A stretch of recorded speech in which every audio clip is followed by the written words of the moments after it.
আজকে কাঁধে ব্যথা নিয়ে আলোচনা করব। কাঁধে ব্যথার অনেক রকম কারণ থাকতে পারে। আমরা আজকের আলোচনায় জানার চেষ্টা করব কাঁধে ব্যথা হওয়ার কত রকম কারণ আছে। কাঁধে ব্যথা হলে আমরা বাড়িতে কিভাবে ম্যানেজ করব, কখন ডাক্তারের কাছে পৌঁছবো, ডাক্তারের কাছে গেলেই কি সার্জারি করতে হবে নাকি ওষুধেও কাজ হবে, সব কটা বিষয় আজকে আমরা জানার চেষ্টা করব। আর এই সমগ্র আলোচনায় আমাদের যিনি মুখ্য অতিথি আছেন তিনি আপনাদের সবার চেনা ডক্টর এস এ মল্লিক। নমস্কার ডাক্তারবাবু। নমস্কার। কাঁধে ব্যথা অনেক রকম হয়। কাঁধে ব্যথা বালিশ যদি ঠিক মতন যদি কোনো উঁচু বালিশে ঘুমাই বা বালিশের সাইজ যদি ঠিক না হয়, হাইট যদি ঠিক না হয়, সেটা যেমন একটা কারণ আছে। অনেক সময় আমরা ফ্রোজেন শোল্ডারের কথাও শুনি, সেটাও একটা কারণ। তো জানার চেষ্টা করব আজকে যে কাঁধে ব্যথার আর কি কি কারণ আছে। আপনি তো একটা বললেন যে ফ্রোজেন শোল্ডার হুম। খুব কমন, এবং যারা ডায়াবেটিক হুম। তাদের জন্য ভীষণ কমন। আচ্ছা, ডায়াবেটিস হলেও কাঁধে ব্যথা? ভীষণ ভীষণ কমন ফ্রোজেন শোল্ডার হয়। আচ্ছা। এরকম পেশেন্টও আমি পেয়েছি যে তিনি জানতেন না তিনি ডায়াবেটিক, কাঁধে ব্যথা নিয়ে আমার কাছে এসেছিলেন। আচ্ছা। তো দেখে মনে হয়েছে ফ্রোজেন শোল্ডার হয়েছে। আমি কিছু পরে পরীক্ষাও করতে দিই দেখার জন্য যে ফ্রোজেন শোল্ডার একটা ডাক্তারি সুন্দরী নাম আছে, অ্যাডেসিভ ক্যাপসুলাইটিস বলে। আচ্ছা আচ্ছা আচ্ছা। এই ফ্রোজেন শোল্ডার ডায়াগনোজড হওয়ার পর ভদ্রলোকের আমি সুগার টেস্ট করতে দিই। আচ্ছা। তারপরে দেখা যায় তার ডায়াবেটিস হয়েছে, তারপর ডায়াবেটিসের চিকিৎসা হয়। এটা তো কেউ ভাবতেই পারবে না যে আমার একদম। কাঁধে ব্যথা আছে, তার মূল কারণ হচ্ছে ডায়াবেটিস। ডায়াবেটিস, এবং ডায়াবেটিসের চিকিৎসার পরে ডায়াবেটিস কন্ট্রোলে হয়, তারপরে তার কাঁধে ব্যথা কমে পুরোপুরি। আচ্ছা। শুধু ফ্রোজেন শোল্ডার কাঁধে ব্যথার একমাত্র কারণ না, অনেক আলাদা কারণ আছে। রোটেটর কাফ টেন্ডিনাইটিস বলা হয়, এখানে একটি মাসেল আছে, তার টেন্ডিনের ইনফ্লামেশন বা টিআরএ হতে পারে, আর্থ্রাইটিস হতে পারে, জয়েন্টের বাত, কোনো ট্রমা হতে পারে, ফ্র্যাকচার হতে পারে, কাঁধে পড়ে গেছে, কাঁধে ধাক্কা লেগে গেছে, তখন বুঝতে পারেনি, বা ডিসলোকেশন। অনেক সময় লোকে ভারী বালতি বা ভারী কিছু ওজন তুলতে গিয়েও মানে এখানে ডিসলোকেট করে করে যেতে পারে বা ব্যথা লাগতে পারে। আবার খুব সাধারণ কারণ যে দেখা যায় যে কাঁধে ব্যথা হয়েছে, কাঁধে পেশেন্টরা তো সব কাঁধে ব্যথায় তো বলতে পারেন না যে ফ্রোজেন শোল্ডার হয়েছে বা কিছু, তো কাঁধে ব্যথা নিয়ে এসেছেন, দেখা গেছে তার ভিটামিন ডি ডেফিসিয়েন্সি সিভিয়ার। আচ্ছা। ব্লাড টেস্ট করে দেখা গেছে 4.2, তারপরে তাকে ভিটামিন ডি সাপ্লিমেন্ট দেওয়া হয়, তারপরে তার কাঁধে ব্যথা চলে যায়। ফলে কাঁধে ব্যথার একটা নির্দিষ্ট কোনো কারণ নেই, যে কাঁধে ব্যথা বলে কোনো অসুখ নেই। এটা একটা উপসর্গ। আমাদের তা ক্লিনিক্যালি এক্সামিন করে বা অন্য কোনো ভাবে দেখতে হয় যে তার কাঁধে ব্যথার কারণটা কি। আচ্ছা। তো আমি আর একটা জিনিস শুনেছি, মানে আপনি যেটা বললেন যে ডায়াবেটিস থেকে কাঁধে ব্যথা হয়।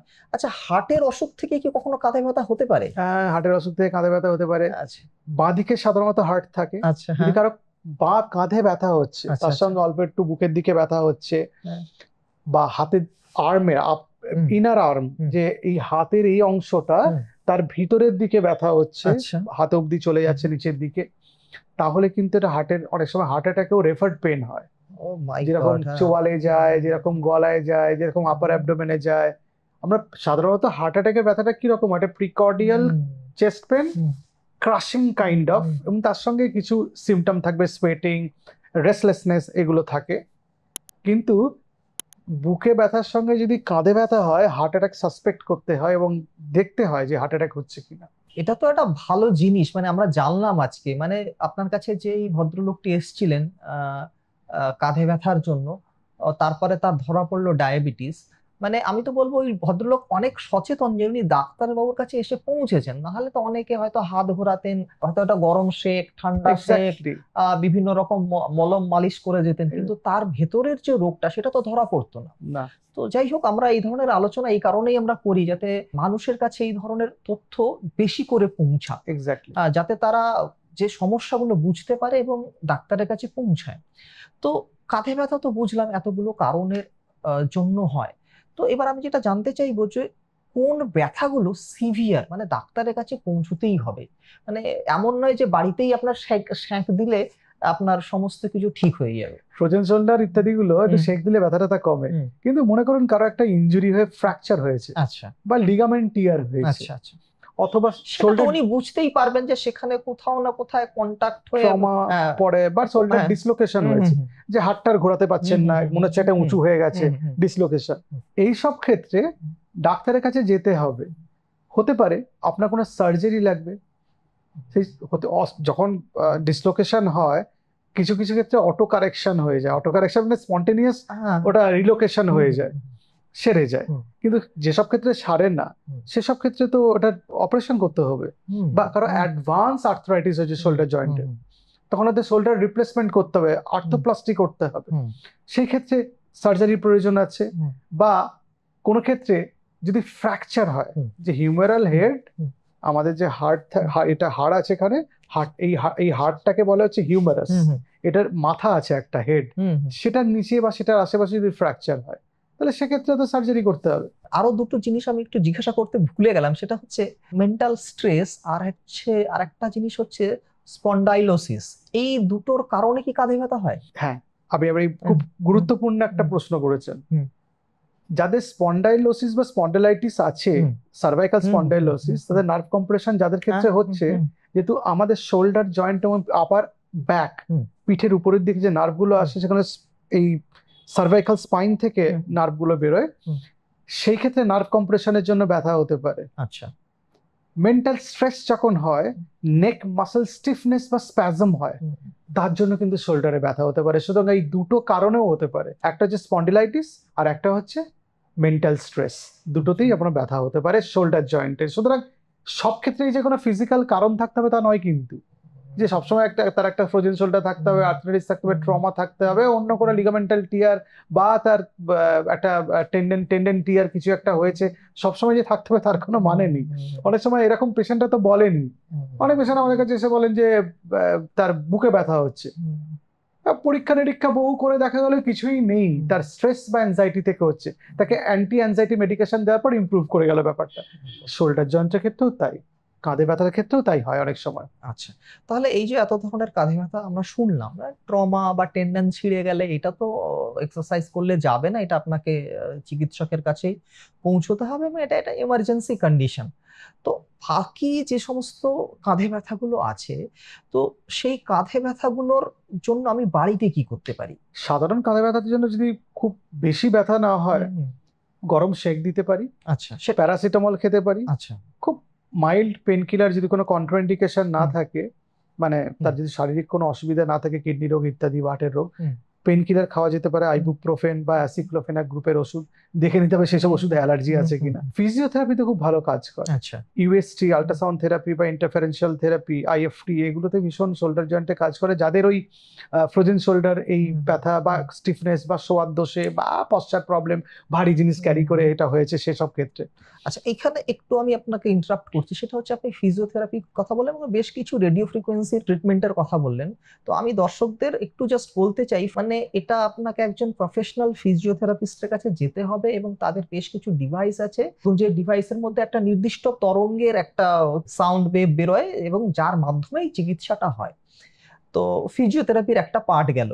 আচ্ছা, আর কি করতে পারি আমরা? যে কারণে এই ব্যথাটা হচ্ছে, যদি ফ্রোজেন শোল্ডার হয়, তাহলে ডায়াবেটিসের জন্য যদি হয়, তাহলে ডায়াবেটিসটাকে ভালো করে কন্ট্রোল করতে হবে। আচ্ছা, তাহলে ব্যথা চলে গেলে আবার ব্যথা ফিরে আসে। এখানে একটা ডায়েটেরও রোল আছে। যদি Important. আপনি মানে ডায়াবেটিক হন, তাহলে আপনাকে ডায়েট তো মেনটেন করতেই হবে। একদমই। আর যাদের হাড় ক্ষয়ে গিয়ে শোল্ডারে ব্যথা হচ্ছে, শোল্ডারে আর্থ্রাইটিস হচ্ছে, অস্টিওআর্থ্রাইটিস, তাদের ক্ষেত্রে কিন্তু অ্যান্টিঅক্সিডেন্ট পূর্ণ খাবার খেতে হবে। বিভিন্ন ধরনের রঙিন শাকসবজি, ফলমূল, যেগুলোতে অ্যান্টিঅক্সিডেন্ট প্রচুর প্রচুর পরিমাণে আছে। যেমন আমি বলছিলাম যে যদি বেরিজ খাওয়া যায়, তার মধ্যে তো অ্যান্টিঅক্সিডেন্ট আছে। যদি লাল আঙুর যেগুলো পাওয়া যায়, লাল আঙুরের মধ্যে রেসভেরাট্রল প্রচুর আছে, অ্যান্টিঅক্সিডেন্ট। একটা ভালো কোনো চেরি খেলেন বা স্ট্রবেরি, কালারফুল যে সমস্ত ফ্রুটস গুলো আছে একদম। এবার এগুলো সবকটা যে প্রচন্ড দামি তা কিন্তু নয়, যে স্ট্রবেরি প্রচুর দাম নয় কিন্তু, একদমই না। মানে নামটা এমন একটা গাল ভরা নাম যে হয়তো আপনার খুব যে একবারে সুস্বাদু খাবার আমি সেটাও বলছি না, বাট এগুলো ইজিলি অ্যাভেলেবল এবং দাম এমন কিছু বেশি না। চাইলে মানুষ খেতেই পারে, টমেটো খেতে পারে, বেগুন, বেগুনি রঙের রং সেটা, বা বেল পেপার যেগুলো আছে, মানে ক্যাপসিকামের সবুজ বাদ দিয়ে অন্য জাত ভাইগুলো, মানে হলুদ এবং লাল ভাইদের কথা বলা হচ্ছে, হলুদ এবং লাল ভাই, সেগুলো খেলে তো তার মানে অ্যান্টিঅক্সিডেন্ট আছে এবং সেটা শরীরের জন্য ভালো। আমি ডিম খেতে বলি, ডিমের মধ্যে যা ভালো জিনিস আছে এই কুসুমের মধ্যে আছে, বাকি সাদাটাতে নেই। সাদাটার মধ্যে অ্যালবুমিন আছে, প্রোটিন বাদ দিন, বেশিরভাগ ভালো জিনিসগুলো এই কুসুমের মধ্যে, যে কুসুম সমেত ডিম খেতে বলি। পালসেস লেগিউমস খেতে বলি। মানে ভালো ফুড খেয়ে আপনি যদি সকালবেলা চাউমিন, দুপুরে পাস্তা, সন্ধ্যেবেলা বিরিয়ানি, রাত্রিবেলা 4টে আইসক্রিম খান, এবার আপনার যদি খাবারের প্যাটার্ন এই হয় যার মধ্যে ফাইবার নেই, যার মধ্যে অ্যান্টিঅক্সিডেন্ট অলমোস্ট নীল, তাহলে তো হাড় ক্ষইবে। এবার ইয়াং এজ গ্রুপে এগুলো খেয়ে ম্যানেজ দিতে পারবেন, কিন্তু এই যে জার্নি, 40 কি 50-এর উপর হয়ে যাবে, তখনই ঝামেলাগুলো শুরু হবে। আমাদের যে ডায়েটারি গুড হ্যাবিটস, এই জার্নিটা শুরু হওয়া উচিত কম বয়স থেকে, হতে পারে 12-13 বছর বয়স থেকেই শুরু করা উচিত। বাড়িতে এই কালচারটা থাকতে হবে, ট্রেনিংটা থাকতে হবে, তবে হাড় শক্তপোক্ত থাকবে। মানে আমি শুনেছি, আমি ভুলও হতে পারি, সেটা হচ্ছে জাপান স্কুলে নাকি এটা পড়ানো হয় যে কোন খাবারগুলো আপনার হেলদি, কোনগুলো আপনি খাবেন এবং কোনগুলো থেকে আপনার একটু দূরে থাকবেন, একদম ছোট বয়স থেকে শেখানো হয়। আচ্ছা, আরেকটা জিনিস কোথাও আমরা মিস করে যাচ্ছি, সেটা হচ্ছে আপনি বলেছিলেন আলোচনার শুরুর দিকে, সেটা হচ্ছে ভিটামিন ডি ডেফিসিয়েন্সি। তো এটার জন্য আমরা কি করতে পারি? এটার জন্য কি কোনো রকম ডায়েট, খাওয়া দাওয়া? ভিটামিন ডি খাবারের মধ্যে খুব কম পরিমাণে পাওয়া যায়। কিছু কিছু ফর্টিফাইড দুধ আছে বাজারে পাওয়া যায়, কিছু কিছু ফর্টিফাইড ডিম আছে, অরেঞ্জ জুস পাওয়া যায় ভিটামিন ডি ফর্টিফিকেশন করে, এই খাবারগুলোতে পাওয়া যায়। খাবার থেকে ভিটামিন ডি আসে না, ভিটামিন ডি আসে সূর্য থেকে। সূর্যের মধ্যে মানে রোদের মধ্যে যদি 15 মিনিট সারাদিনে হাঁটা যায়, প্রচুর জামা কাপড় পরে রং নষ্ট হয়ে যাবে বললে তো হবে না। তাহলে সূর্যের আলোটা পড়বে কোথায়? জামার উপরে, জামা থেকে তো ভিটামিন ডি তৈরি হবে না, সূর্যের আলোটা পড়তে হবে আমাদের চামড়াতে। যতটা কম জামা কাপড় পরে রোদের মধ্যে ঘুরে ফিরে বেড়ানো যায়, তত ভিটামিন ডি ভালো তৈরি হবে। মহিলাদের ক্ষেত্রে নিঃসন্দেহে এটা একটা অসুবিধাজনক ঘটনা, সেই জন্য মহিলাদের ভিটামিন ডি অনেক ঢেকে ঢুকে থাকেন বলে, এবং কিছু কমিউনিটিতে ভিটামিন ডি খুব ডেফিসিয়েন্সি কমন, যারা অনেক জামা কাপড় পরে থাকেন তাদের ধর্মীয় কারণে, এবং তাদের ক্ষেত্রে দেখা যায় যে ভিটামিন ডি খেতে হয়, প্রত্যেক বছরেই ভিটামিন ডি সাপ্লিমেন্টস নিতে হয়, কিন্তু সেটা নেওয়া উচিত। কারণ ভিটামিন ডি আমাদের হার্টের স্বাস্থ্যের সঙ্গে সম্পর্ক, আমাদের হাড়ের স্বাস্থ্যের সঙ্গে সম্পর্ক, আমাদের মেন্টাল হেলথের সঙ্গে সম্পর্কিত, আমাদের ডায়াবেটিস মানে মেটাবলিক হেলথের সঙ্গে সম্পর্কিত, সুতরাং কিডনি ফাংশনের সঙ্গে রিলেটেড। সুতরাং ভিটামিন ডি কে ইগনোর করা যাবে না। আর ওভারঅল হাড়ের ব্যাপারটা তো আছে, ভিটামিন ডি যদি অ্যাডিকুয়েটলি না থাকে, হাড়ের মধ্যে ক্যালসিয়াম ঢুকবে না, এবং হাড়ের মধ্যে ক্যালসিয়াম ঢুকতে গেলে, হাড় শক্তপোক্ত হতে গেলে কিছু ওষুধ আছে, যেমন বিসফসফোনেট গ্রুপ অফ মেডিসিনস আছে, ক্যালসিটোনিন আছে, টেরিপ্যারাটাইড আছে, এবং ডেনোসুমাব বলে ওষুধ আছে। এই 4টে আমরা জানি এবং খুব কমনলি ইউজ করি, সেগুলো ইউজ করা যেতে পারে। তো এই মুহূর্তে যারা আমাদের অনুষ্ঠান দেখছেন, নিশ্চয়ই কারো না কারো কাঁধে ব্যথা আছে। তো আমাদের এই যারা দর্শক দেখছেন, তারা যাদের কাঁধে ব্যথা আছে, যাদের কথা বলছি, তাদের উদ্দেশ্যে আপনার কি বলার থাকবে এই মুহূর্তে দাঁড়িয়ে? 5টা পয়েন্ট আমি বলতে চাই। আচ্ছা, একটা হচ্ছে কাঁধে ব্যথা যদি 7 দিনের বেশি থাকে, ডাক্তার দেখাতে হবে। কাঁধে ব্যথা যদি এক্সক্রুশিয়েটিং হয়, খুব ব্যথা করছে কাঁধে, কনকন করছে একদম, ইমিডিয়েট ডাক্তার দেখাতে হবে। 3 নম্বর, ডেইলি ডায়েটারি হ্যাবিটসটা ঠিক করতে হবে।